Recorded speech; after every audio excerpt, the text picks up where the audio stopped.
Hello everyone, आज है 7 मार्च और आज इस वीडियो में हम बात करने जा रहे हैं गेल इंडिया के बारे में। 109 रुपए का शेयर है, 3.5% की हमें यहाँ पर तेजी देखने को मिली थी। और एक सरकारी कंपनी है, ये डूबने का खतरा ना के बराबर है। ऑयल और गैस सेक्टर से जुड़ी हुई कंपनी है और साथ ही साथ भारी भरकम डिविडेंड पे करने वाली कंपनी है। देखिए, इसके शेयर प्राइस में आपको उतना बड़ा जंप देखने को नहीं मिलेगा लॉन्ग टर्म की अगर मैं बात करूँ तो, लेकिन रिटर्न जो है वो जनरली यहाँ पर बनेगा डिविडेंड के थ्रू। तो वीडियो में हम बातचीत करेंगे कि जिस प्राइस पे ये ट्रेड कर रहे हो क्या वो प्राइस खरीदारी के लिए अट्रैक्टिव है कि नहीं, और अगर खरीदारी के लिए अट्रैक्टिव कौन सा प्राइस रहेगा लॉन्ग टर्म के लिए। वीडियो को शुरू करूं उससे पहले अगर आपने अभी तक चैनल को सब्सक्राइब नहीं किया है तो प्लीज अभी इसे सब्सक्राइब कर लीजिए, क्योंकि आगे भी बहुत सारे वीडियोस हैं जो आपको काफी ज्यादा हेल्प करेंगे। तो गेल इंडिया का शेयर 109 रुपए का है, 3.5% की तेजी है। पिछले एक महीने में अगर हम देखें तो पिछले एक महीने में 15% की बड़ी रफ्तार पकड़ी है इसने। 94 रुपीज के आसपास था, 94-95 के आसपास, और एकदम से फट गया ये और ऊपर की तरफ जा रहा है। अगर हम बात करें पिछले एक साल की, तो पिछले एक साल के अंदर गेल इंडिया का जो शेयर है उसमें 6.5% का जंप आया है। लेकिन ग्राफ काफी इंटरेस्टिंग है। अगर आप देखो तो जब भी कोई बड़ी रफ्तार आई है, इससे पहले भी इसका शेयर 112 रुपए तक गया था 100, और उसके बाद एक बड़ी गिरावट आई थी, 85 तक आया, वापस पहुंच रहा है अभी 112 के करीब। और हो सकता है कि वहां से थोड़ा बहुत गिरावट देखने को मिल जाए। एक साल की अगर हम बात करें तो पिछले एक साल के अंदर, 3 साल में गेल इंडिया के शेयर में 53% का जंप आया है। और देखो, 100 रुपए के ऊपर जब भी ये निकला है ना, एक खास करके 110 रुपए के आसपास एक रेजिस्टेंस है, वहां पर गिरावट आई है, वापस 100 के नीचे गया है, वापस वहीं पर पहुंचा है, वापस गिरा है, वापस 100 के ऊपर निकला, 110 के आसपास पहुंचा, वापस गिरा, वापस पहुंचा। अब वापस हो सकता है कि 110 रुपए का एक रेजिस्टेंस जो है वो उसको नीचे की तरफ खींच ले। यहां पर बड़ी अपडेट यहां पर यह भी है जिसकी वजह से तेजी भी थी, कि टाटा स्टील के साथ इन्होंने एमओयू साइन किया है गेल इंडिया ने फॉर क्लीन फ्यूल, जो कि अगेन एक अच्छी बात है कि टाटा स्टील माइनिंग लिमिटेड के साथ इन्होंने एमओयू साइन किया है to supply of natural gas to its ferro alloy plant at Athgarh in Orissa. तो ये बड़ी बात है कि भैया इन्होंने काफी अच्छा, कह सकते हैं कि दोनों का ही विन विन सिचुएशन है यहाँ पर। गेल इंडिया की अगर हम बात करने जाए तो लार्ज कैप कंपनी है, 73,000 करोड़ के आसपास का इसका मार्केट कैप है। वॉल्यूम 3.5 करोड़ से भी ज्यादा का है, मतलब बहुत बड़ी क्वांटिटी में शेयर अभी ट्रेड तो हो रहे हैं। कंपनी का प्रॉफिट अच्छा रहा है, 400 करोड़ से भी ज्यादा का प्रॉफिट इनका दिसंबर क्वार्टर में रहा, जो कि थोड़ा सा कम है, थोड़ा नहीं काफी कम है, क्योंकि पिछले साल ये 3,700 करोड़ का प्रॉफिट कर रही थी, तो इस बार कम है। लेकिन रेवेन्यू में बहुत बड़ी तेजी आई है। जो रेवेन्यू 26,000 करोड़ के थे, आज वो 35 से 36,000 करोड़ पहुंच चुके हैं, मतलब बहुत बड़ी तेजी इनके रेवेन्यू में है। प्रमोटर के पास 51.91% की होल्डिंग है। प्रमोटर कौन है यहाँ पर? गवर्नमेंट है। इसके अलावा LIC का जो यूलिप ग्रोथ फंड है उनके पास 7% से भी ज्यादा की इक्विटी है। इतना ही नहीं, डिविडेंड भी अच्छा खासा पे कर रहा है, इसके बारे में भी हम आगे बात करेंगे। तो गेल इंडिया अगर हम नजर करें कंपनी के ऊपर, तो according to Moneycontrol user 22% लोग कह रहे हैं कि बेचो, बाकी हर कोई कह रहा है खरीदो, खरीदारी करे तो बने रहो। कंपनी के जहां तक बात करें डिविडेंड को लेकर, तो जो मैंने वीडियो की शुरुआत में कहा कि जो पैसा बनेगा वो सिर्फ डिविडेंड से बनेगा। पिछले साल इसने 6 रुपए का आपको डिविडेंड पे किया था, उससे पहले इसने 9 रुपए का डिविडेंड पे किया था कुल मिलाकर। अब देखिए 2021 में पहले 2.5 रुपए, फिर 2.5 रुपए, फिर 4 रुपए, 2022 में पहले 5 रुपए, फिर 1 रुपए।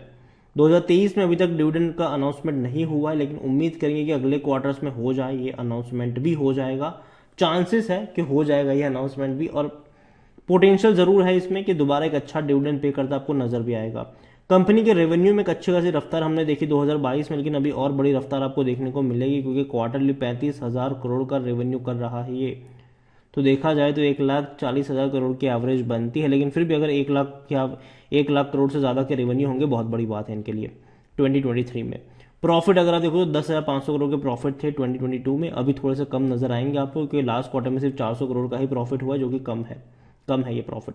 लेकिन ये वन टाइम ऐसा होता है बीच बीच में किसी क्वार्टर में, लेकिन हर क्वार्टर के, मतलब पूरे साल की अगर हम बात करें तो परफॉर्मेंस इनका अच्छा रहने वाला है।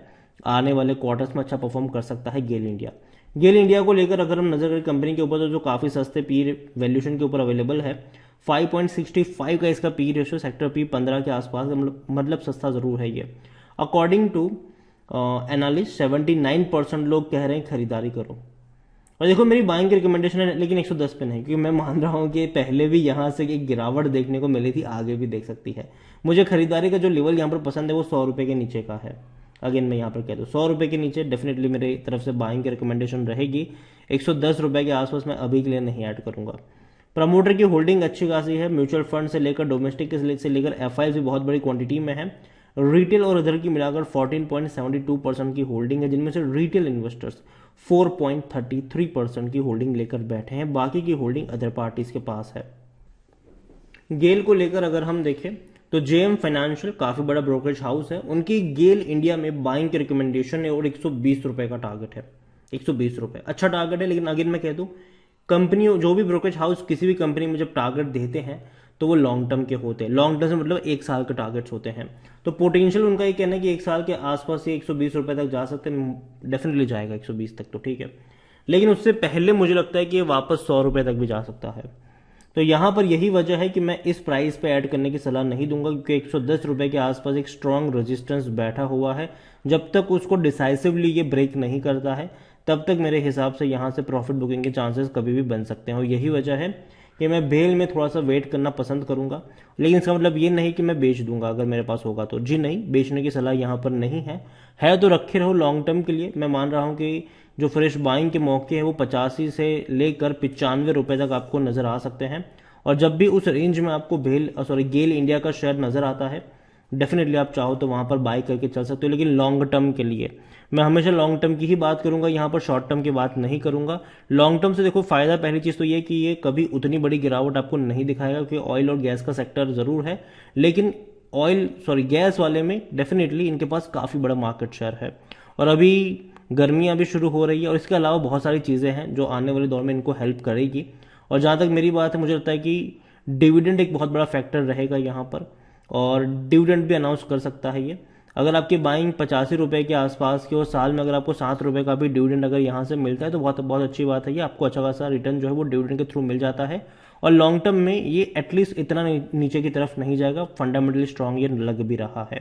सरकारी कंपनी जरूर है, डूबे की कभी भी नहीं यहाँ पर, लेकिन ऑयल और गैस का भी सेक्टर है तो कहीं ना कहीं पोटेंशियल नजर आता है यहाँ पर।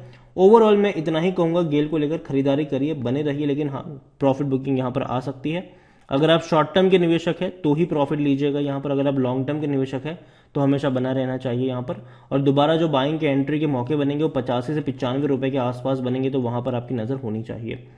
इसी सेक्टर से जुड़ी हुई 2 और सरकारी कंपनियां हैं, एक है ओएनजीसी, एक अच्छी रफ्तार पकड़ी है, 158 पे ट्रेड कर रहा है। दूसरा है इंडियन ऑयल, 79 पे ट्रेड कर रहा है। और अगर आप चाहते हैं कि मैं इनके ऊपर भी एक डिटेल वीडियो बनाऊं तो जिस किसी कंपनी के ऊपर आप वीडियो चाहते हैं उसका नाम कमेंट में लिखिए, और अगर अच्छी कमेंट्स आएगी तो डेफिनेटली उसके बारे में भी बात करी जाएगी। वीडियो को यहीं पे एंड करूंगा, पसंद आया हो तो लाइक कर, शेयर कर, चैनल अगर पहले बाहर आए तो प्लीज सब्सक्राइब करें, और गेल इंडिया के बारे में आप क्या सोचते हैं वो भी आप मुझे कमेंट में लिख कर बता सकते हैं। Thank you.